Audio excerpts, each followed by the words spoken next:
सामने देश की जनता के सामने गर्व से कहता हूं कि हिंदू कभी टेररिस्ट नहीं हो सकता। ಭಯೋತ್ಪಾದನೆ ಅಂದ್ರೆ ಒಂದು ಸಮುದಾಯದ ಕಡೆ ಎಲ್ಲರ ನೋಟ ತಿರುಗ್ತಿದ್ದಂತಹ ದಿನಗಳಲ್ಲಿ ಆ ಸಮುದಾಯದ ಮತ ಬ್ಯಾಂಕ್ ಅನ್ನ ಪಡ್ಕೊಳ್ಳಿಕ್ಕಾಗಿ, ಆ ಸಮುದಾಯವನ್ನೇ ನೆಚ್ಚಿಕೊಂಡು ದೇಶದಲ್ಲಿ ಗೆಲ್ಲಿಕ್ಕಾಗಿ ಕಾಂಗ್ರೆಸ್ ಹಿಂದೂ ಭಯೋತ್ಪಾದನೆ ಅನ್ನುವಂಥ ಒಂದು ಪದವನ್ನು ಹುಟ್ಟುಹಾಕ್ತು. ಅದಕ್ಕೆ ಕಾರಣ ಆಗಿದ್ದಂತಹ ಪ್ರಕರಣ ಮಾಲೆಗಾಂವ್ ಪ್ರಕರಣ. ಇದನ್ನ ಎಡಪಂಥೀಯರು, ಲೆಫ್ಟಿಸ್ಟ್ಗಳು ಅದೆಷ್ಟು ಬಾರಿ ಗಂಟಲು ಹರ್ಕೊಂಡು ಉಚ್ಚರಿಸಿದ್ರೋ ಗೊತ್ತಿಲ್ಲ. ಆದರೆ ಈಗ ಮಹಾರಾಷ್ಟ್ರ ಕೋರ್ಟ್ ತೀರ್ಪು ಕೊಟ್ಟಿದೆ. ಯಾವುದೇ ಆರೋಪ ಇಲ್ಲಿ ಸಾಬೀತಾಗ್ತಾ ಇಲ್ಲ, ಎಲ್ಲ ಆರೋಪಿಗಳು ಕೂಡ ಖುಲಾಸೆಯಾಗಿದ್ದಾರೆ ಅನ್ನುವಂಥ ತೀರ್ಪನ್ನು ಕೊಟ್ಟಿದೆ. ಇದು ಇತ್ತೀಚೆಗಷ್ಟೇ ಅಮಿತ್ ಶಾ ಇದನ್ನ ಒಂಥರ ಪುನರುಚ್ಚರಿಸುವ ರೀತಿಯಲ್ಲಿ ಮಾತಾಡಿದ್ರು. ಯಾವ ಹಿಂದೂ ಕೂಡ ಭಯೋತ್ಪಾದಕನಾಗಲಾರ. देश की जनता के सामने गर्व से कहता हूं कि हिंदू कभी टेररिस्ट नहीं। ಹಿಂದೂ ಏನಿದ್ರು ಜ್ಞಾನವನ್ನ, ಪ್ರೀತಿಯನ್ನ, ಸದ್ಭಾವನೆಯನ್ನ, ಶಾಂತಿಯನ್ನ ಜಗತ್ತಿಗೆ ಹಂಚ್ತಾನೆ. ಅವನಲ್ಲಿ ಭಯೋತ್ಪಾದನೆ ಅನ್ನೋದು ಹುಟ್ಟೋದಿಕ್ಕೆ ಸಾಧ್ಯ ಇಲ್ಲ ಅಂತ. ಅದಕ್ಕೆ ಪೂರಕ ಅನ್ನೋ ಹಾಗೆ ಮಹಾರಾಷ್ಟ್ರ ಹೈಕೋರ್ಟ್ ನಲ್ಲಿ 17 ವರ್ಷದ ಹಳೆಯ ಪ್ರಕರಣದ ತೀರ್ಪು ಬಂದಿದೆ. ಇದು ಕಾಂಗ್ರೆಸ್, ಸೋನಿಯಾ ಗಾಂಧಿ, ರಾಹುಲ್ ಗಾಂಧಿ ಅವರಿಗೆ ಚೀಮಾರಿ ಹಾಕಿದಾಗಿದೆ. ಅವರಿಗೆ ಒಂಥರ ಅವಮಾನ ಆಗೋ ರೀತಿಯಲ್ಲಿ ಬಾರಿಸಿದ ರೀತಿಯಲ್ಲಿದೆ ಅನ್ನುವಂಥದ್ದು ಕೂಡ ಇಲ್ಲಿ ಬಿಜೆಪಿ ಅವರು ಹೇಳ್ತಾ ಇರುವಂಥದ್ದು. ಹಾಗಾದ್ರೆ ಏನು ಈ ಪ್ರಕರಣ? ಮಾಲೆಗಾಂವ್ ಪ್ರಕರಣದಲ್ಲಿ ಏನಾಗಿತ್ತು?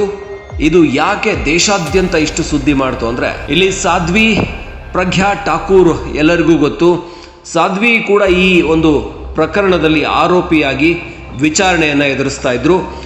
ಮುಂಬೈನಿಂದ 200 ಕಿಲೋಮೀಟರ್ ದೂರದಲ್ಲಿ ಮುಸ್ಲಿಂ ಬಾಹುಳ್ಯದ ಮಾಲೆಗಾಂವ್ನಲ್ಲಿ 6 ಜನರನ್ನ ಬಲಿ ಪಡೆದಿತ್ತು ಒಂದು ಬೈಕ್ ಸ್ಫೋಟ. ಇದರಲ್ಲಿ ಬಿಜೆಪಿಯ ಮಾಜಿ ಸಂಸದೆ ಪ್ರಜ್ಞಾ ಸಿಂಗ್ ಠಾಕೂರ್ ಕೂಡ ಆರೋಪಿ ಅನಿಸ್ಕೊಂಡಿದ್ರು. 7 ಆರೋಪಿಗಳನ್ನ ಈಗ ನಿರ್ದೋಷಿಗಳು ಅಂತ ಹೇಳಿ ಘೋಷಿಸಿ ಸ್ಥಳೀಯ ನ್ಯಾಯಾಲಯ ಮಹತ್ವದ ತೀರ್ಪನ್ನು ನೀಡಿದೆ.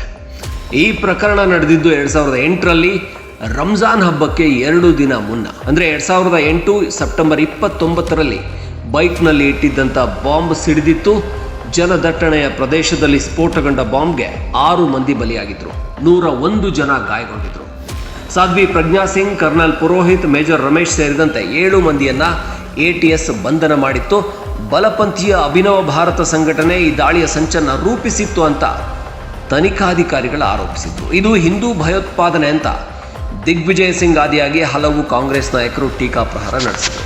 ಸಹಜವಾಗಿಯೇ ದಿಗ್ವಿಜಯ್ ಸಿಂಗ್ ಸೋನಿಯಾ ಗಾಂಧಿ ಅವರ ಆಪ್ತರಾಗಿ ಯಾವಾಗಲೂ ಕೂಡ ಬಿಜೆಪಿಯನ್ನ ಟೀಕಿಸ್ತಾ, ಹಿಂದುತ್ವದ ಸಿದ್ಧಾಂತವನ್ನ ಟೀಕಿಸ್ತಾ, ಎಡಪಂಥೀಯ ಸಿದ್ಧಾಂತವನ್ನ ನೆಚ್ಚಿಕೊಂಡವರು, ಬಹಳ ಬಾರಿ ವಿವಾದಾತ್ಮಕ ಹೇಳಿಕೆಯನ್ನ ಕೂಡ ಕೊಟ್ಟಿದ್ದವರು. ಇದು ಕಾಂಗ್ರೆಸ್ಗೆ ಮುಸ್ಲಿಂ ಮತಗಳನ್ನ ಕ್ರೋಢೀಕರಿಸುವಲ್ಲಿ ದೊಡ್ಡ ಸಹಾಯ ಮಾಡಿತ್ತು ಅನ್ನುವಂಥದ್ದು.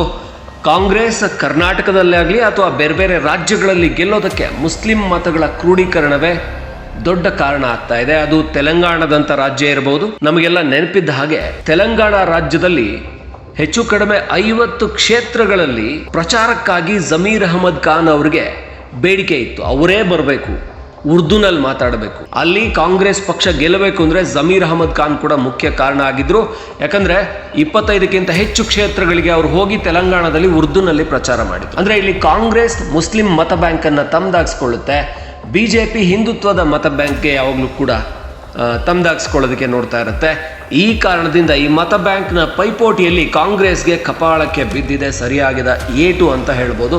ಯಾಕಂದರೆ ಮಾಲೆಗಾಂವ್ ಪ್ರಕರಣದಲ್ಲಿ ಯಾವುದೇ ಸಾಕ್ಷ್ಯಾಧಾರಗಳು ಕೂಡ ಇರಲಿಲ್ಲ. ಇಲ್ಲಿ ತೀರ್ಪಿನಲ್ಲಿ ಏನು ಹೇಳ್ತಾ ಇದೆ ಅಂದರೆ, ಯಾವ ಧರ್ಮವೂ ಹಿಂಸೆಯನ್ನು ಕಲಿಸೋದಿಲ್ಲ, ಉಗ್ರವಾದಕ್ಕೆ ಧರ್ಮವಿಲ್ಲ, ಹಾಗಂತ ಕೇವಲ ಗ್ರಹಿಕೆಯ ಆಧಾರದಲ್ಲಿ ಶಿಕ್ಷೆಯನ್ನು ಕೊಡೋಕ್ಕಾಗೋದಿಲ್ಲ. ಇಡೀ ಪ್ರಕರಣದಲ್ಲಿರುವಂಥ ಸಾಕ್ಷ್ಯ ಆರೋಪಿಗಳನ್ನು ದೋಷಿಗಳು ಅಂತ ಪರಿಗಣಿಸುವ ಸಂಬಂಧ ನ್ಯಾಯಾಲಯಕ್ಕೆ ಯಾವ ವಿಶ್ವಾಸ ಕೂಡ ನೀಡ್ತಾ ಇಲ್ಲ. ಅಂದರೆ ಇಲ್ಲಿರುವ ಸಾಕ್ಷ್ಯಗಳು ಆರೋಪಿಗಳೇ ಅಪರಾಧಿಗಳು ಅನ್ನೋದಕ್ಕೆ ಯಾವುದೇ ರೀತಿಯ ವಿಶ್ವಾಸವನ್ನು ತುಂಬುತ್ತಾ ಇಲ್ಲ ಅಂತ ತನಿಖಾ ಸಂಸ್ಥೆಗಳು ಹೇಳ್ತಿರುವ ಹಾಗೆ ಮಾಲೆಗಾಂವ್ ಸ್ಫೋಟಕ್ಕೆ ಬಳಸಿದ ಬೈಕ್ ಪ್ರಜ್ಞಾ ಠಾಕೂರ್ ಹೆಸರಲ್ಲಿ ನೋಂದಣಿ ಆಗಿರಲಿಲ್ಲ. ಬೈಕ್ ಬಳಸಿ ಸ್ಫೋಟ ನಡೆಸಿದ್ದು ಕೂಡ ಸಾಬೀತಾಗಿಲ್ಲ. ಅನುಮಾನದ ಲಾಭಕ್ಕೆ ಅವರು ಅರ್ಹರು ಅಂತ ಸ್ಥಳೀಯ ನ್ಯಾಯಾಲಯದಿಂದ ತೀರ್ಪು ಬಂದಿದೆ. ಅಂದರೆ ಬೆನಿಫಿಟ್ ಆಫ್ ಡೌಟ್. ಇಲ್ಲಿ ನೇರವಾಗಿ ಆರೋಪವನ್ನ ಮಾಡಲಾಗಿತ್ತೆ ಹೊರತು ಅಪರಾಧಿಗಳು ಅಂತ ಸಾಬೀತುಪಡಿಸುವಲ್ಲಿ ಯಾವುದೇ ರೀತಿಯ ಯಶಸ್ಸು ಸಿಗ್ಲಿಲ್ಲ. ಕಾಂಗ್ರೆಸ್ ಎಲ್ಲೆಲ್ಲಿ ಸಾಧ್ಯ ಇದೆಯೋ ಅಲ್ಲೆಲ್ಲ ಮುಸ್ಲಿಂ ಸಮುದಾಯದ ಪರ ನಿಂತ್ಕೊಂಡು ಅವರಿಗಾಗುವಂತ ಅನ್ಯಾಯವನ್ನು ತಪ್ಪಿಸುವ ಕೆಲಸ ಮಾಡ್ತೀನಿ ಅಂತ ಸದಾ ಅವರ ಜೊತೆ ನಿಂತಿದೆ. ಹಾಗಾಗಿನೇ ಮುಸ್ಲಿಂ ಸಮುದಾಯ ಕೂಡ ಕಾಂಗ್ರೆಸ್ ಪರವಾಗಿ ನಿಂತಿದೆ.